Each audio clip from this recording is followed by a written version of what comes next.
12장. 에브라임 사람들이 모여 북쪽으로 왔습니다. 그들이 입다에게 말했습니다. 당신은 암몬 사람들과 싸우러 강을 건너갈 때에 왜 우리를 부르지 않았소? 우리는 당신과 당신 집을 불로 태워버리겠소. 입다가 그들에게 대답했습니다. 내 백성과 나는 암몬 사람들과 큰 싸움을 치렀소. 나는 당신들을 불렀지만 당신들은 나를 도우러 오지 않았소.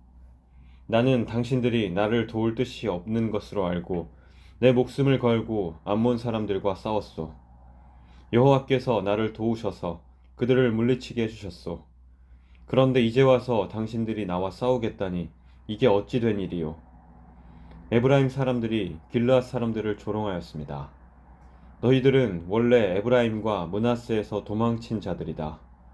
입다는 길르앗 사람들을 불러 모아 에브라임 사람들과 싸웠습니다. 길르앗 사람들은 에브라임 사람들이 도망치지 못하도록 요단강의 나루터를 먼저 차지하여 지키고 있었습니다. 에브라임 사람들이 도망치면서 강을 건너게 해주시오 라고 말하면 길르앗 사람들은 당신은 에브라임 사람이 아니오 하고 물어보았습니다. 만약 그 사람이 아닙니다 라고 대답하면 길르앗 사람들은 그 사람에게 쉿볼렛이라는 소리를 내보라고 말했습니다. 에브라임 사람들은 그 단어를 바르게 소리내지 못하였습니다. 만약 쉿볼렛이라고 말하면 길르앗 사람은 나루터에서 그 사람을 죽여버렸습니다. 그때 에브라임 사람 4만 2천 명이 죽임을 당했습니다. 입다는 이스라엘 백성을 위해 6년 동안 사사로 있었습니다. 그 후 길르앗 사람 입다는 죽어서 길르앗에 있는 어떤 마을에 묻혔습니다. 입다가 죽은 후에 입산이 이스라엘의 사사가 되었습니다. 입산은 베들레헴 사람이었습니다. 입산은 아들 30명과 딸 30명을 두었습니다. 입산은 자기 딸들을 다른 지방 남자들에게 시집 보냈습니다. 또 다른 지방의 여자 30명을 데려와 자기 아들들의 아내로 삼았습니다. 입산은 7년 동안 이스라엘의 사사로 있었고 그 후에 죽어서 베들레헴에 묻혔습니다. 입산이 죽은 후에 엘론이 이스라엘의 사사가 되었습니다. 엘론은 스불론 사람이었고 10년 동안 이스라엘의 사사로 있었습니다. 스불론 사람 엘론은 죽어서 스불론 땅에 있는 아얄론 성에 묻혔습니다. 엘론이 죽은 후에 압돈이 이스라엘의 사사가 되었습니다. 압돈은 힐렐의 아들이었고 비라돈 성 사람이었습니다. 압돈은 40명의 아들과 30명의 손자를 두었는데 그들은 나귀 70마리를 타고 다녔습니다. 압돈은 8년 동안 이스라엘의 사사로 있었고 그가 죽은 후에는 에브라임 땅에 있는 비라돈에 묻혔습니다. 비라돈은 아말렉 사람들이 살던 산지에 있습니다. 13장. 이스라엘 백성이 또다시 하나님 보시기에 나쁜 일을 저질렀습니다. 그래서 하나님은 블레셋 사람이 이스라엘을 40년 동안 다스리게 하셨습니다. 소라성에 마노아라는 사람이 있었습니다. 마노아는 단 지파 사람이었습니다. 마노아의 아내는 아이를 낳지 못했습니다. 여호와의 천사가 마노아의 아내에게 나타나서 말했습니다. 너는 지금까지 아이를 낳지 못했다. 그러나 이제 임신하여 아들을 낳게 될 것이다. 너는 포도주나 독주를 마시지 마라. 부정한 것은 아무것도 먹지 마라. 너는 임신하여 아들을 낳게 될 것이다. 아들을 낳으면 그의 머리를 깎지 마라. 그는 태어나면서부터 하나님께 바쳐진 나실인이 될 것이다. 그는 블레셋 사람의 손에서 이스라엘을 구원하는 일을 시작할 것이다. 마노아의 아내는 자기가 겪었던 일을 남편에게 말했습니다. 하나님께서 보내신 사람이 저에게 왔었어요. 그분의 모습은 하나님의 천사와 같았기에 너무나도 두려워서 어디서 왔냐고 물어보지도 못했어요. 그분은 자신의 이름을 말해주지 않았어요. 그러나 그분이 이렇게 말했어요. 너는 이제 임신하여 아들을 낳게 될 것인데 포도주나 독주를 마시지 마라. 부정한 것은 그 어떤 것도 먹지 마라. 그 아기는 태어나면서부터 죽을 때까지 하나님께 바쳐진 나실인이 될 것이다. 그 말을 듣고 마노아는 여호와께 기도드렸습니다. 주여, 주께서 보내셨던 하나님의 사람이 저희에게 다시 오기를 바랍니다. 그래서 우리에게 태어날 아기에 대해 우리가 어떻게 해야 되는지 가르쳐 주십시오. 하나님께서 마노아의 기도를 들으셨습니다. 하나님의 천사가 마노아의 아내에게 다시 나타났습니다. 그때 마노아의 아내는 들에 앉아 있었습니다. 마노아는 거기에 없었습니다. 그래서 마노아의 아내는 남편에게 달려가서 말했습니다. 그 사람이 왔어요. 전에 저에게 나타났던 사람이 지금 왔어요. 마노아는 일어나서 자기 아내를 따라갔습니다. 마노아는 하나님의 천사에게 다가가 물었습니다. 당신이 제 아내에게 말씀하셨던 그분입니까? 그 사람이 대답했습니다. 그렇다. 마노아가 또 물었습니다. 당신이 말씀하신 일이 일어나면 태어날 아기를 어떻게 길러야 합니까? 우리는 그 아기에게 무엇을 해야 합니까? 여호와의 천사가 말했습니다. 너의 아내는 내가 전에 말한 모든 것을 지켜야 한다. 포도나무에서 나는 것은 무엇이든 먹지 말아야 하고 포도주나 독주를 마셔도 안 된다. 또 부정한 것은 무엇이든지 먹지 말아야 한다. 너의 아내는 내가 명령한 모든 것을 지켜야 한다. 마노아가 여호와의 천사에게 말했습니다. 잠시 동안만 여기 머물러 계십시오. 당신을 위해 염소 새끼를 요리해 드리겠습니다. 여호와의 천사가 대답했습니다. 내가 잠시 머무른다 할지라도 너의 음식을 먹지는 않을 것이다. 그러나 음식을 마련할 생각이 있다면 여호와께 태워드리는 제물인 번제물을 드리도록 하여라. 마노아는 그 사람이 여호와의 천사라는 것을 전혀 알지 못했습니다. 마노아가 여호와의 천사에게 말했습니다. 당신의 이름이 무엇인지 알고 싶습니다. 이름을 알아야 당신이 말씀하신 것이 이루어질 때 당신께 영광을 돌릴 수 있지 않겠습니까? 여호와의 천사가 말했습니다. 왜 내 이름을 묻느냐? 내 이름은 기묘이다. 그 후에 마노아는 한 바위 위에서 염소 새끼와 곡식을 여호와께 제물로 바쳤습니다. 그때 여호와께서 놀라운 일을 하셨는데 마노아와 그의 아내는 그것을 지켜보았습니다.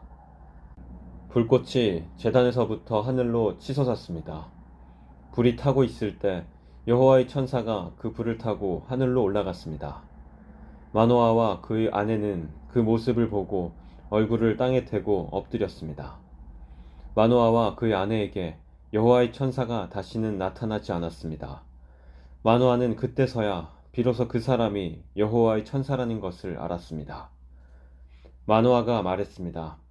우리가 하나님을 보았다. 그러니 이제 우리는 죽을 것이다. 그러나 마노아의 아내가 자기 남편에게 말했습니다. 여호와께서는 우리를 죽이지 않으실 거예요. 우리를 죽이실 생각이었다면 우리의 번제물이나 곡식제물도 받지 않으셨을 거예요. 또 여호와께서는 이 모든 일을 우리에게 보여주지도 않으셨을 것이고 말씀해 주지도 않으셨을 거예요. 마노아의 아내는 아들을 낳았습니다. 그리고 이름을 삼손이라고 지었습니다. 삼손은 자라나면서 여호와의 복을 받았습니다. 삼손이 소라와 에스다올 성 사이에 있는 마하네단에 있을 때에 여호와의 영이 그의 안에서 일하기 시작하셨습니다. 14장 삼손은 딥나성으로 내려가서 어떤 블레셋 처녀를 보았습니다. 삼손은 집으로 돌아와서 자기 아버지와 어머니에게 말했습니다. 딥나에서 어떤 블레셋 여자를 보았습니다. 그 여자를 저에게 데려다 주세요. 그 여자와 결혼하고 싶습니다. 삼손의 아버지와 어머니가 대답했습니다. 이스라엘에도 너와 결혼할 여자가 얼마든지 있다. 그런데 너는 왜 그 블레셋 여자와 결혼하겠다는 말이냐? 블레셋 사람들은 할례도 받지 않았다. 그러나 삼손은 그 여자를 데려다 주세요. 나는 그 여자와 결혼하겠어요. 라고 말했습니다. 삼손의 부모는 여호와께서 이 일을 계획하셨다는 것을 모르고 있었습니다. 여호와께서는 블레셋 사람들을 칠 기회를 찾고 계셨습니다. 그때 이스라엘은 블레셋의 다스림을 받고 있었습니다. 삼손은 자기 아버지, 어머니와 함께 딥나로 내려갔습니다. 그들은 딥나에서 가까운 포도밭에 갔는데 그때 갑자기 한 어린 사자가 으르렁거리면서 삼손에게 다가왔습니다. 여호와의 영이 삼손에게 들어가자 삼손은 큰 힘을 얻었습니다. 삼손은 마치 염소 새끼를 찢듯이 왼손으로 그 사자를 찢어버렸습니다. 그러나 삼손은 자기가 한 일을 아버지와 어머니에게는 말하지 않았습니다. 삼손은 딥나 성으로 내려갔습니다. 삼손은 딥나 성에서 블레셋 여자를 만나 이야기해보고 그 여자를 더욱 좋아하게 되었습니다. 며칠 후 삼손은 그 여자와 결혼하기 위해 다시 딥나로 갔습니다. 딥나로 가는 길에 삼손은 자기가 죽인 사자가 놓여있는 곳으로 가보았습니다. 사자의 몸속에는 벌떼가 있었습니다. 그 벌떼는 꿀을 만들고 있었습니다. 삼손은 손으로 꿀을 떼어내어 걸어가면서 먹었습니다. 삼손이 자기 부모에게 그 꿀을 드려서 그들도 꿀을 먹었습니다.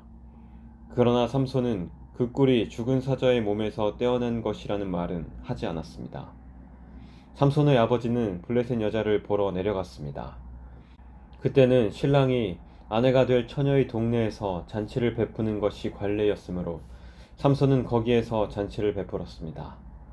사람들은 삼손에게 30명의 젊은이를 보내 그와 즐겁게 지내도록 했습니다. 그때 삼손이 블레셋 사람 30명에게 말했습니다. 내가 수수께끼를 하나 내겠소. 이 잔치는 일주일 동안 계속될 텐데 이 잔치 기간 동안에 내가 내는 수수께끼의 답을 알아맞히면 배옷 30벌과 겉옷 30벌을 주겠소. 하지만 답을 알아맞히지 못하면 당신들이 나에게 배옷 30벌과 겉옷 30벌을 줘야 하오. 그러자 그들이 말했습니다. 당신이 내려는 수수께끼를 말해보시오. 어디 한번 들어봅시다. 삼손이 말했습니다. 먹는 자에게서 먹을 것이 나오고 강한 자에게서 단 것이 나온다. 그 30명은 3일 동안 이 수수께끼를 풀려고 애썼습니다. 하지만 답을 알아낼 수가 없었습니다. 4일째 되는 날 그들은 삼손의 아내에게 가서 말했습니다.